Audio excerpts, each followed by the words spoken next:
Welcome to TalentWise, a podcast dedicated to identifying and unpacking challenges and solutions related to the workforce. Each episode, we will hear from experts in their fields or industries who are fighting to better understand shifting dynamics. What are those dynamics, you might ask? Put most simply, the workforce crisis that we've seen coming for decades is upon us, and most of us aren't nearly as prepared as we should be. We've hosted expert demographers and researchers who have helped us understand the scale and scope of the very complicated workforce conundrum, and we've heard from industry leaders and human resources professionals tasked with managing strategic efforts to address this problem proactively. We've also met with leaders responsible for nurturing our mental health infrastructure, because access to mental health is a key issue in the complex and rapidly evolving world of our workforce landscape. Today, we will explore where the role of women in America and women in the workforce is, where women have taken us, and where our workforce would be in their absence. We're thrilled to welcome April Benetollo, CEO of Momentum, to TalentWise today. Welcome, April. How are you? I am doing great, Danny. Thank you so much for having me. Well, really appreciate your being here. For those of you listening, April is a visionary leader with 30 years of experience driving business growth, nonprofit impact, and leadership excellence. 30 years because she started her career at the age of 5. That's right. She has built a career creating connections at the intersection of strategy, innovation, and people.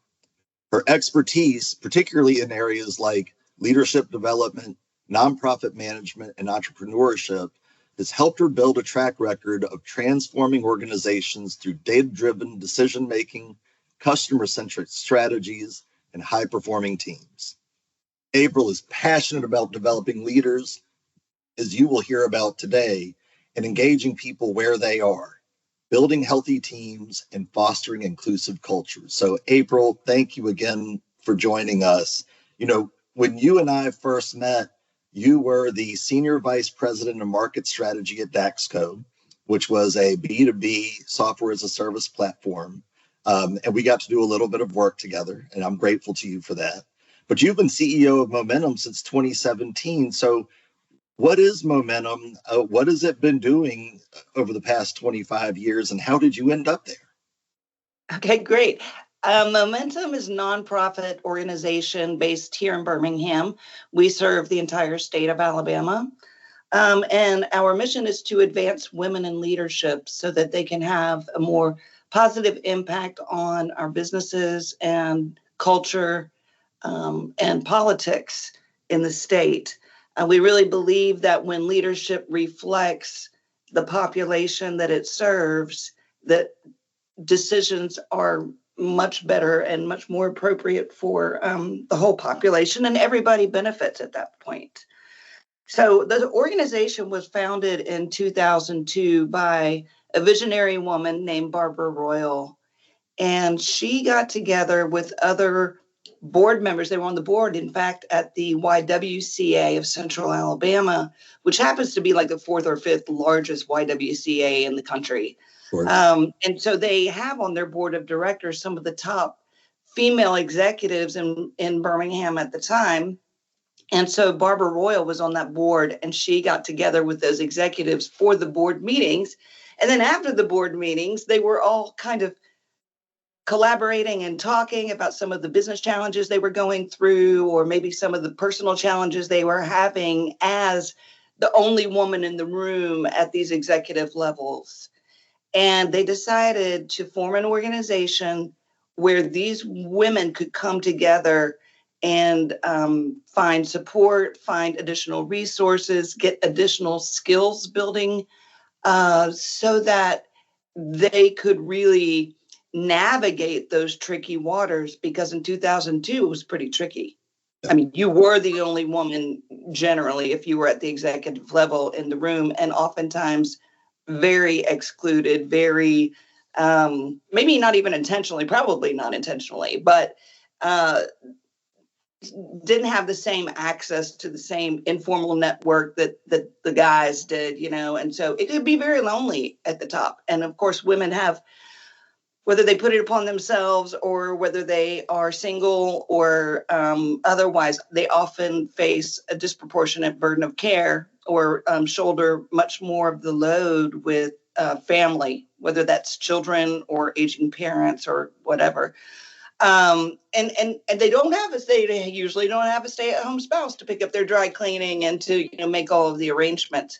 So it's just a different program when you are a woman and you are at the executive level.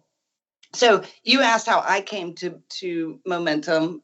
My 16 years at Daxco was amazing, taking that company from startup to this, double-digit growth year over year company. It was fast, it was furious, and it was fun. But in 2012, we were going for I think it was our second round of investors, and I was actually wearing 2 and sometimes 3 senior vice president hats. We were missing a senior vice president of sales at the time, so I was leading the sales team, the product strategy team, and the marketing team at one point. And with a lot of pressure on revenue growth since we were looking for investors. And I was literally working myself, as my mom says, into a little pool of butter. Like, when you're taking your laptop with you into the bathroom stall that it's a bad scene because you just don't have the time. Like, you're trying to prep for your next meeting and wash your hands at the same time. Like, that's bad. Yeah. And anyway, I was nominated that year to go through Momentum by a colleague of mine, April Benetollo. And Tanvir said, there's this, I just finished this program for women leaders and you should really do it. And I said, no. I don't have time for anything like that. Like, I don't even have time, for the dentist, much less make a whole day available to do this leadership training. So, and I said, and you know what? I don't have a problem. I don't have any problems working with men. I love working with men. As a matter of fact, I probably have more problems working with women. And, I just went on with all of the excuses of why I did not need this program. And she said, it's for all those reasons that you just mentioned that you 100% need to do this. I said, well, my CEO won't pay for it. She said, I will talk to him.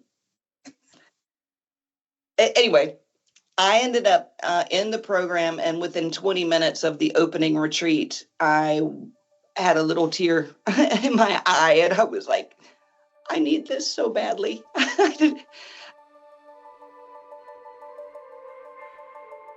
So it was really life-changing for me. I was really able to hone in on what my true strengths are. I was able to become much more emotionally aware, to understand much more when certain things would trigger bad emotions in me or bad behaviors in me. I was inspired to get more involved in my community. I had never made time for that before.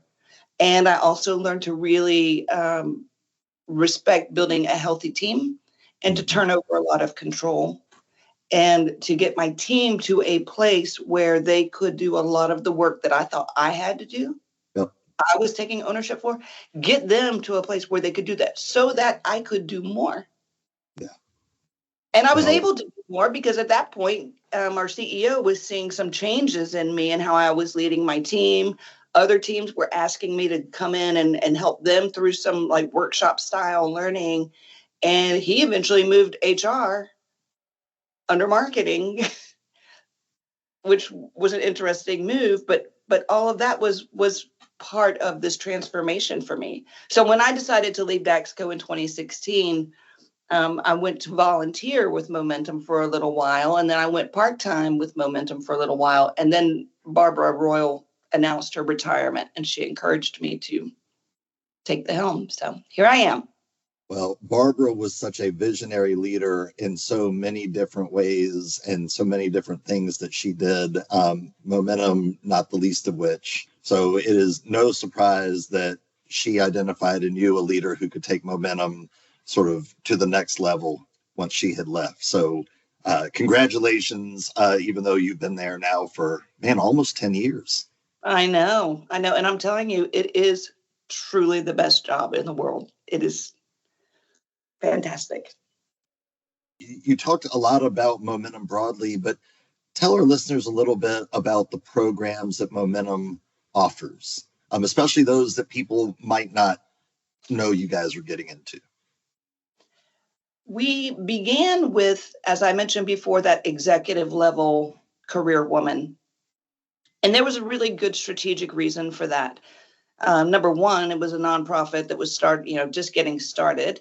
And number two, the idea was if you can impact a woman that's already near the top and has some power in her company, then she can then affect more policy change that will have a ripple effect on thousands of employees. And so that's why Barbara got the largest employers in town, the Alabama Power, the Protective Life, the Blue Cross Blue Shield, Brass Building Gory, those types of companies on board early. And it's so funny because it's interesting. You can really see a difference in those companies, in their leadership teams, they've been working with us for 20 years. So they've been building their pipeline of talent, and they look different than the companies who haven't been working with us. So, so that executive leadership, all of our programs are built on 4 pillars. And those 4 pillars are several classes around self-awareness and emotional intelligence, and managing all of that, and managing relationships with others, building social capital with others. So we just call that the self-awareness pillar. And then we have a vision casting pillar. And that's where you have to step out of what you're doing and your mindset, your current mindset, and start thinking about, okay, now that I see where my real strengths are and where my passions are, why am I doing the role that I'm in right now? Or I'm in the right role, but here's where I want to go with it. So it's about it's also about unlearning some of the negative behaviors that we have, some of the negative self-talk, the self-criticism, the self-doubt, the imposter syndrome. All of those things stand in the way of us achieving our vision. And then our third pillar is action planning, because if you're casting a vision, but you're not doing anything, then you're just dreaming. And so we really help through some of these classes, women get the confidence and then also lay out the plan. Ask for help. There are way too many of us, men and women alike, that I call it the toddler syndrome, that we go through, I was one of them. Go barreling through life. Yeah. Barreling through life saying, I can do it myself. I don't need your help. Right. Or I feel like if I got help, that would take away from accomplishment somehow. Asinine, absolutely asinine way to live. And so one of the things that we teach is, people want to help. They genuinely do want to help. And asking someone to lend their expertise or lend some resources to help you with your action plan is not smarmy or asking for a handout or any of those things. And then the fourth pillar is our community engagement. So we just, we talk a lot in the class about supporting each other and then also bringing others along with you. So what you're learning here is so valuable. What are you going to take back and teach to your team? How is this going to inform the way you might be raising your children, the way you relate to your spouse? We are about a whole holistic leader because we can't separate our home life from our work life, period. So that's the executive leadership program. Now, take those 4 pillars, and we also replicated that for an early and mid-career level woman. And that started in 2019. So our executive classes go for a full day once a month until they graduate. And our upward classes go for a half day over a course of 9 months until they graduate. And then our really exciting new program is a workforce development program called Momentum Works. And that program is targeted to women who are already employed, but they are probably vastly underemployed for a whole host of reasons and of challenges. So we targeted that program to women who identify as being part of a group that has been historically underrepresented or otherwise faced some challenges. And really, it's a self-selecting process, and they apply. Now, that program is completely tuition free, thanks to a bold grant from the city of Birmingham and also some very generous foundations and sponsors.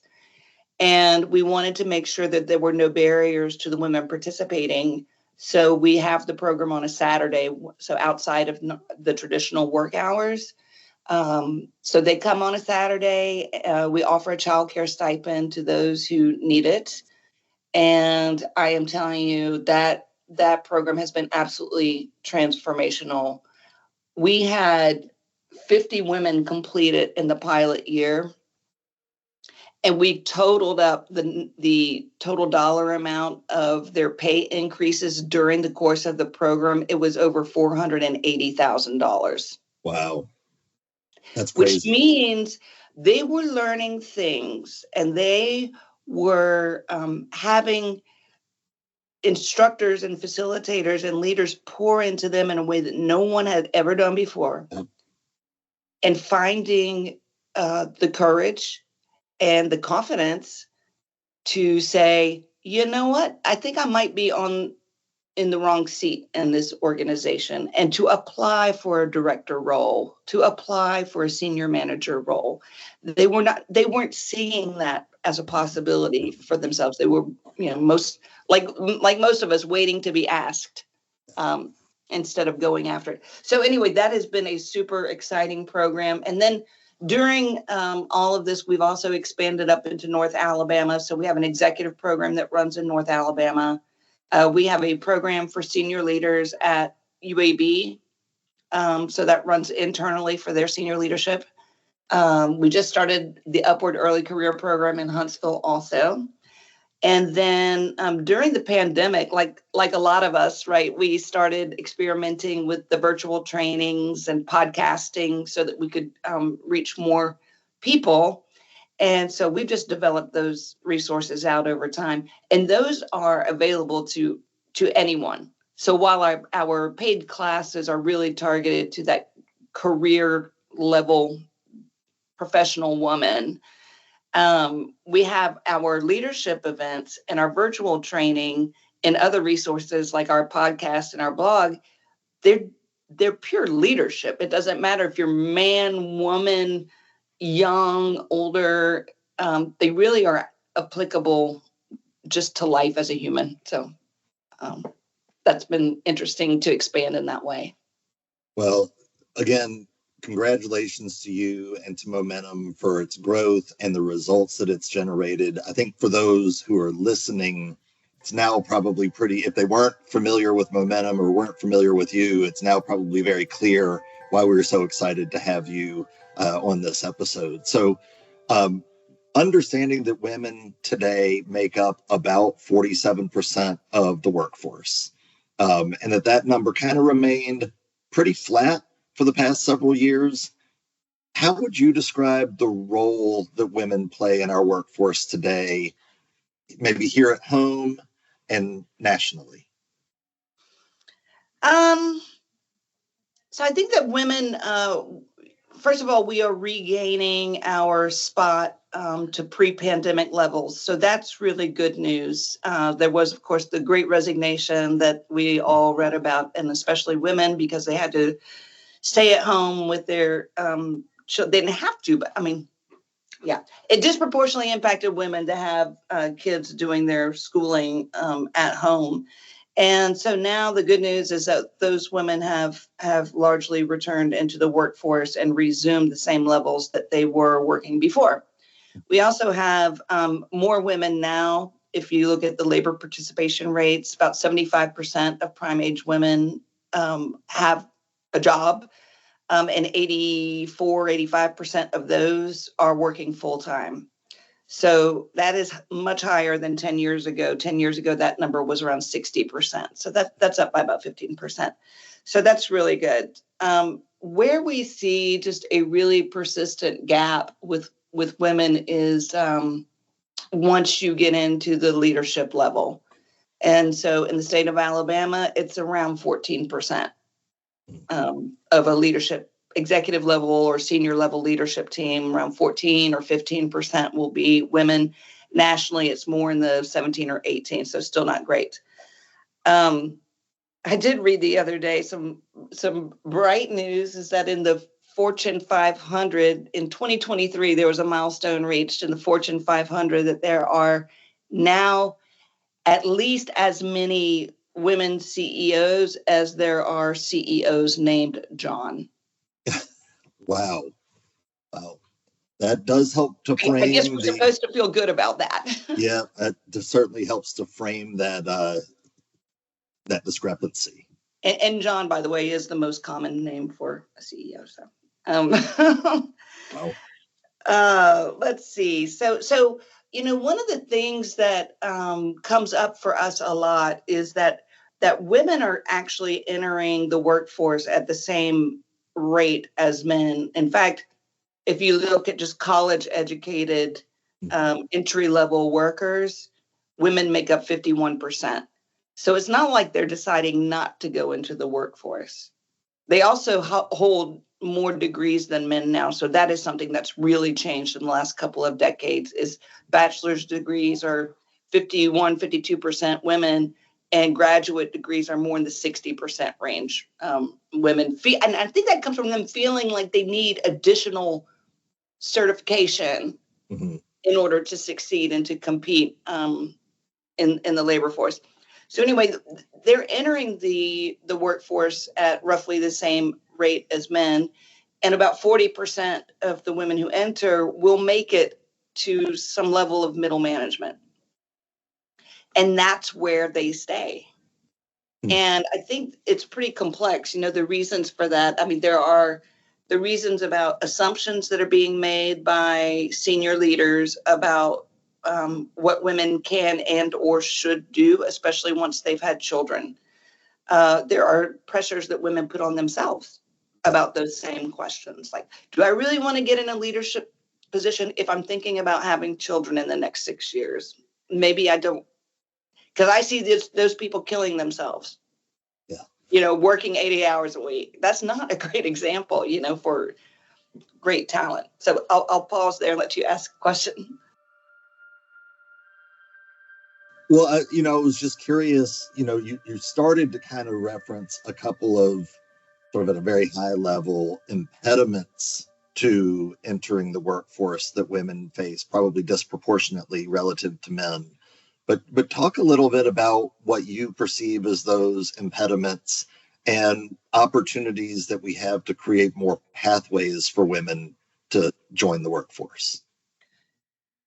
The impediments that we hear about the most, first of all, it's generally not about joining the workforce. It generally is about advancing.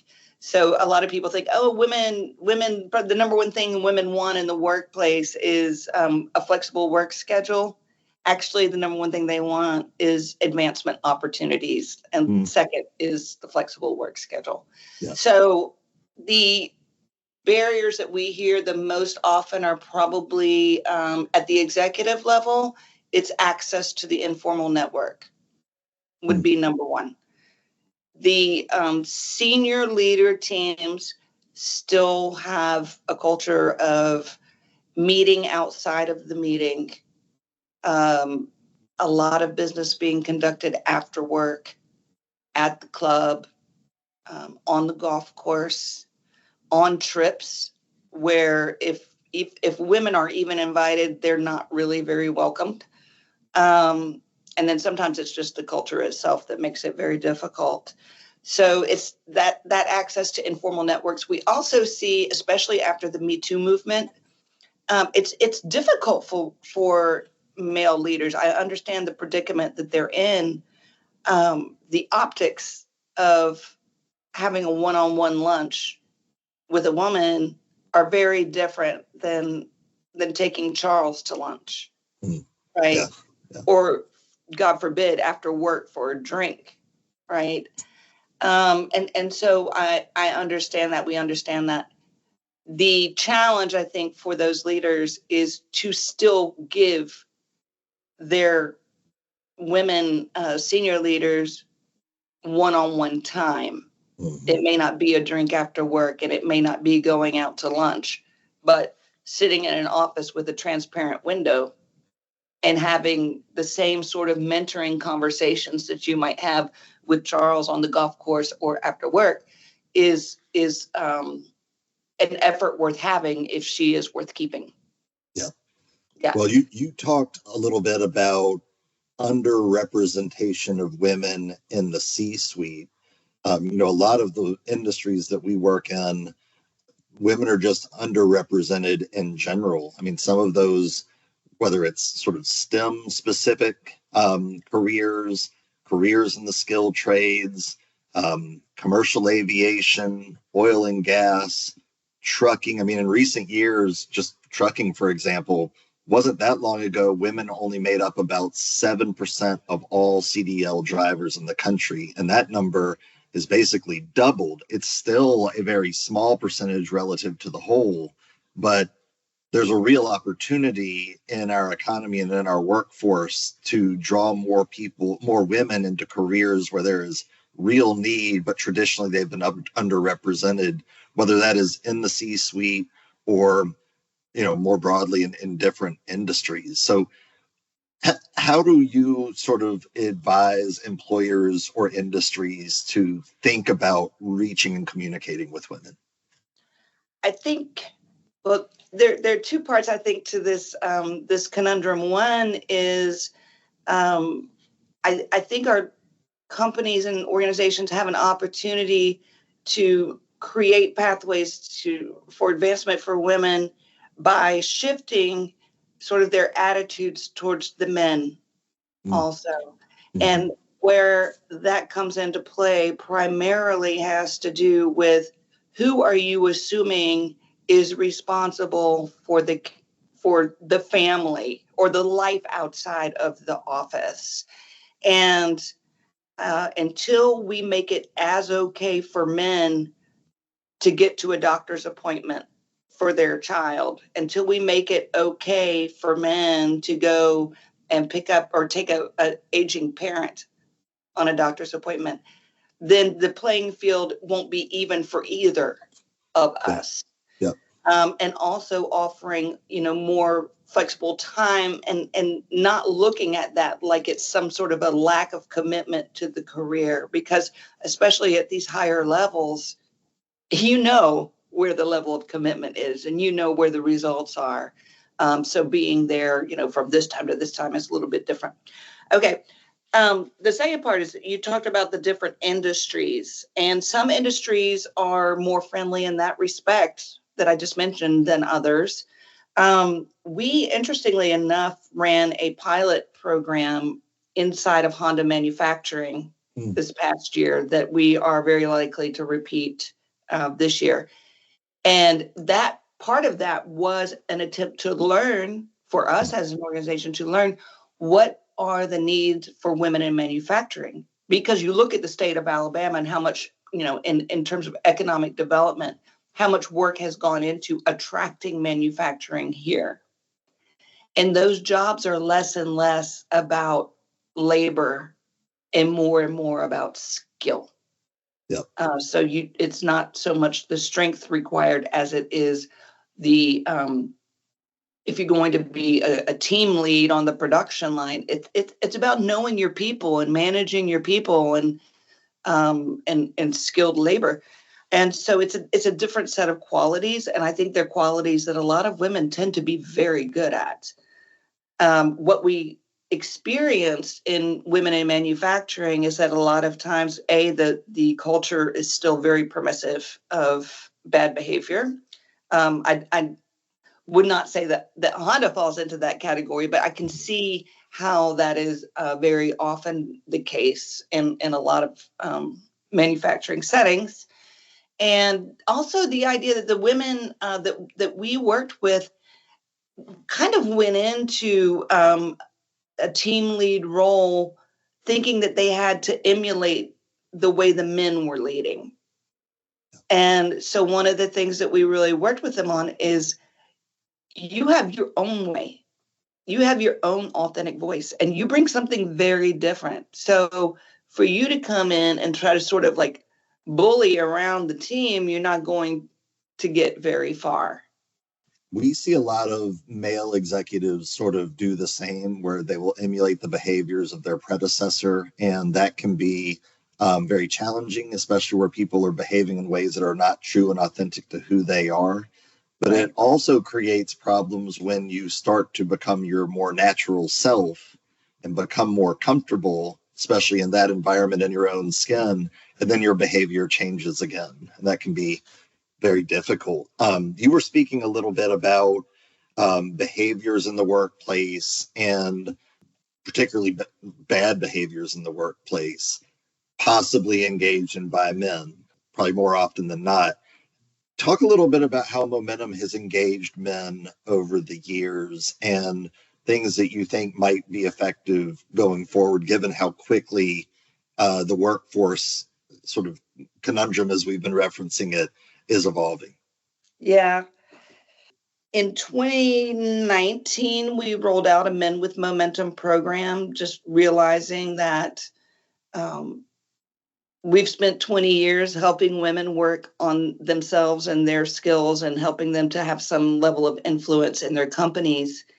But really, we had gotten away from keeping the men informed of what we were doing. Yeah. And so pulling them back in to really understand what is it that we do over here behind the curtain, so that it's not scary and it can, they have always continued to support us because they see such great results. Yeah. In the women that come through the program. But we had kind of lost touch with them actually knowing what we were teaching. And it really came home to roost with me when one of our participants' husbands, I was having lunch with him on some committee work that we were doing. And he said, April, I don't know what it is in that cult what you're doing in that cult that you run over there, but please don't stop doing it because my wife has just blossomed into this whole new person.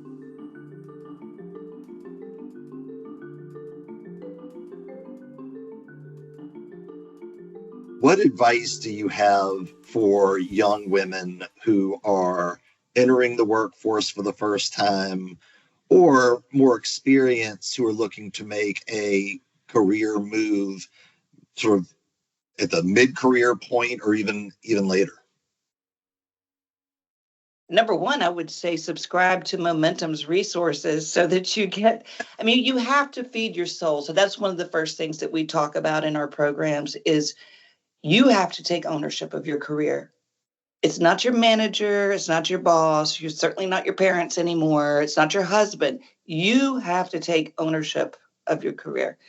And then I think, going back to our 4 pillars, the advice I have is to really develop your self-awareness, your emotional intelligence. There's so many tools, free tools out there to do that. And make that something that you work on constantly, because it is something, unlike IQ, which you really can't change. Your emotional quotient or your EQ is something that you can have an impact on if you work at it.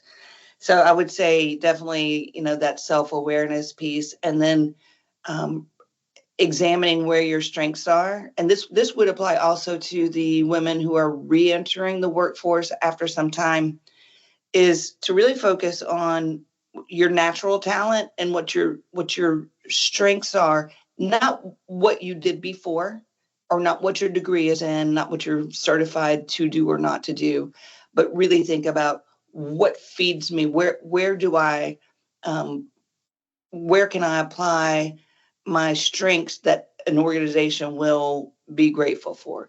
We had someone, Catherine Thrower, who worked here at Momentum for several years, and she had just re-entered the workforce when her kids got to school age.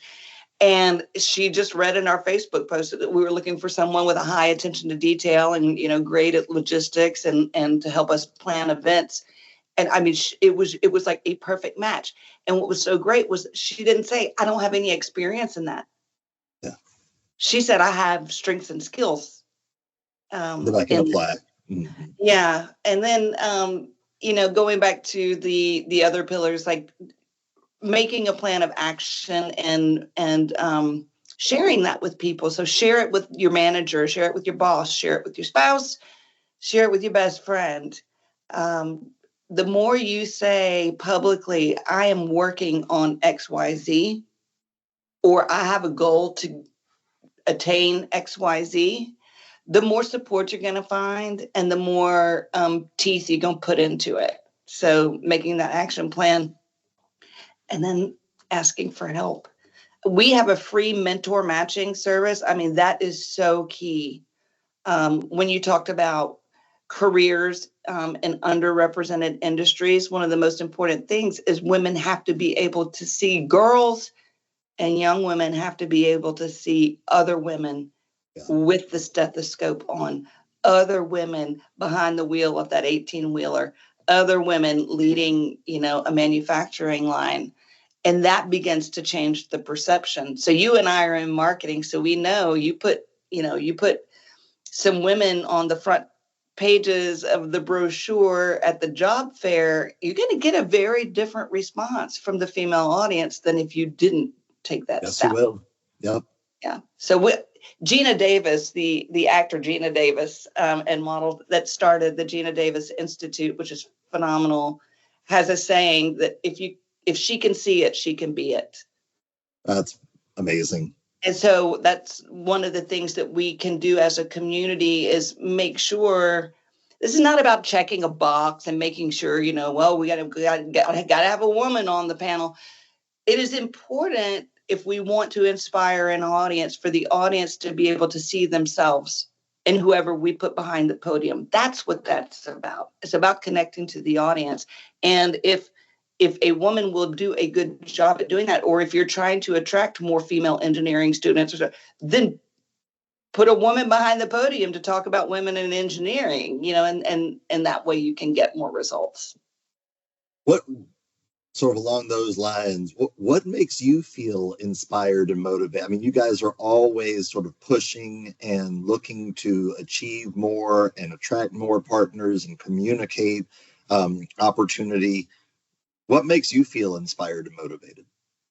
I'm inspired by every single class session that we do because the light bulbs going off in the minds of these leaders, men and women, okay, because we do corporate training too, and they're like, oh my God, really? I hadn't thought about that. Yeah. Didn't think about leading that way. But yeah, literally the stories, and it's not just one or two, it's the vast majority of the class, if not every single person in a seat, is saying, this changed my life.